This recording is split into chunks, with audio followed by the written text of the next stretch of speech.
All right, sad story to talk about. I know this is a beloved figure too. We have a 60-year-old bicyclist struck by a car in St. Augustine. Neighbors believe that speeding was involved. This 60-year-old bicyclist's name is Carrie Sparks, is in critical condition today after being hit by a car in St. Augustine South. The accident occurred late Wednesday evening outside at the Valencia subdivision. The St. Johns County Sheriff's Office is investigating the incident. Some neighbors believe speeding along US 1 is to blame. We've got some residents that suspect that speeding is possibly racing were involved. Oh no, I hate this. He mentioned that the neighbors have been pushing for a stop sign to slow traffic down. If there's a quote here from one of the residents, if one of my kids gets hit by a car from speeding because we can't put speed bumps in, then we're not going to pay for it. Then they're going to pay for it, and not monetarily wise either. Jeez, those words are something. Sounds very Florida. I know, very, yeah. Let's get some change here. But Florida ranks near the top nation for bike-related crashes. In St. Johns County alone, there have been 31 bicycle crashes from the start of this year. Duval County has seen over 140 crashes in the same time period. Jenkins believes that construction of more roads in St. Augustine is contributing to reckless driving along US 1. Between Watson Road and Old Moultrie Road, there's been fatal accidents all the time. You're going to hear that Station 51 going back and up and down the street, he said. Since the crash, many people have been sending well wishes to Carrie on Facebook.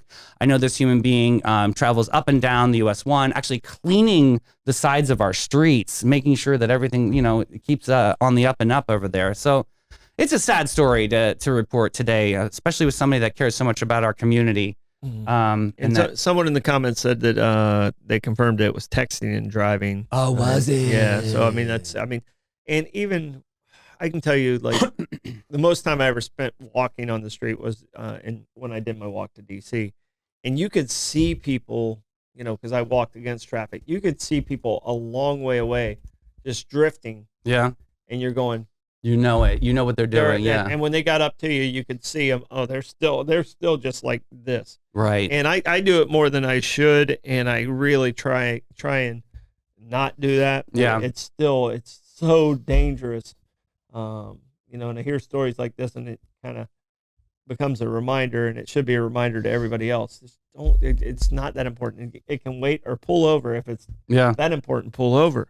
Do you think it's also an infrastructure issue? Do you think we need more bike lanes and things designated, or does that just make more confusion? I mean, some bike lanes make sense, some bike lanes don't. The ones that make the most sense are the ones that separate them from the road, and they still have bike I agree. paths. Yeah. I'm more of a bike path person than I am a bike lane person. Right. But you get pushback from neighbors on that too. I got to tell you, I mean, it's white knuckling down Holmes Road all the time because you just know, because they literally have no room to ride a bike. There's no sidewalk there at all. It's nothing. Yeah. No sidewalk there at all.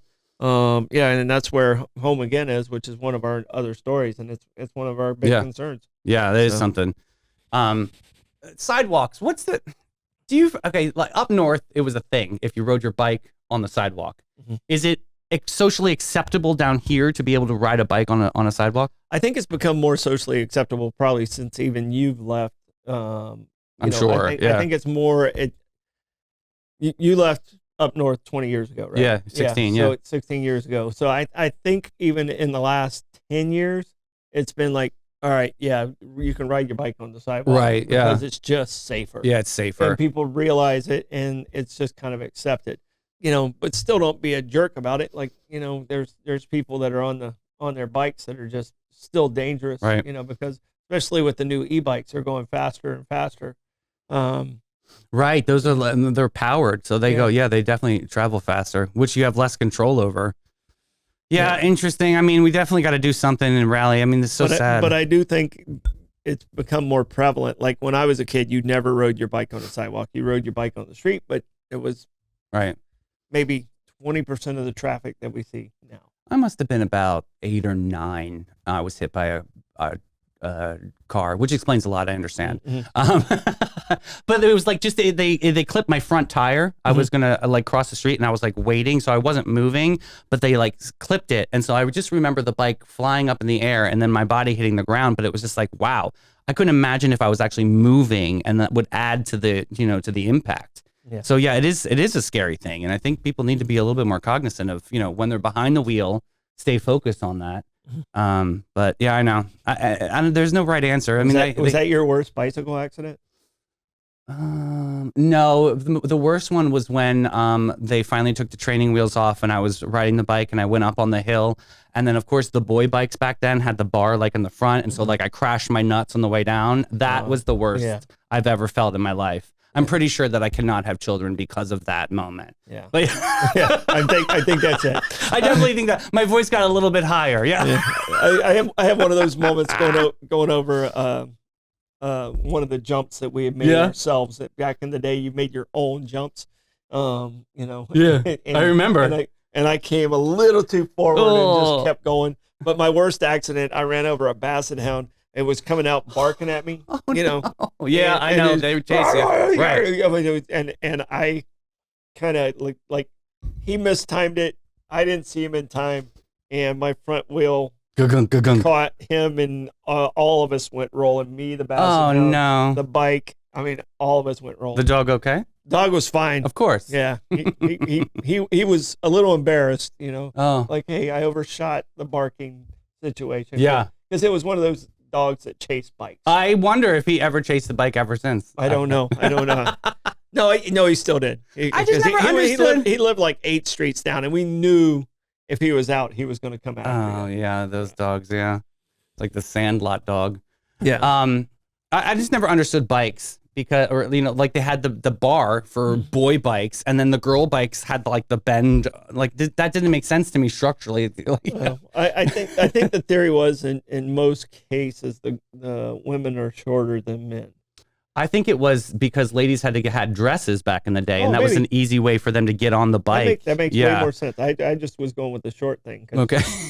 Because I was like, man, it would be so much easier because I was always short. I was like, whew, it'd be so much easier if I could just ride that one. Yeah, it would be. Yeah, okay. Yes. Yeah. For all men out there. I was like, you didn't have this problem. I was that kid that stopped at the stop sign and I was leaning on the one leg like, Oh, yeah. Okay, I had a friend like that. Joseph Kilch. Yes, he had to lean on the sign. Yes. Where you just kind of stopped and put both feet down flat.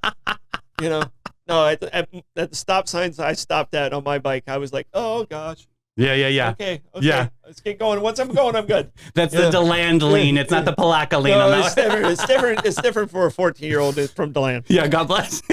Who hadn't grown yet and all his friends had. But I'm not bitter. No, not at all. I'm not bitter. Not at all, because I like to see what they look like now. Thank you very much. Yeah. They got back troubles. See, exactly. Yeah. Actually, all of them grew, and they're all about the same height. We're all about the same height now. Except for Sid. He's like you. He's a drone. Oh, is he? God bless the beanstalks. Yeah.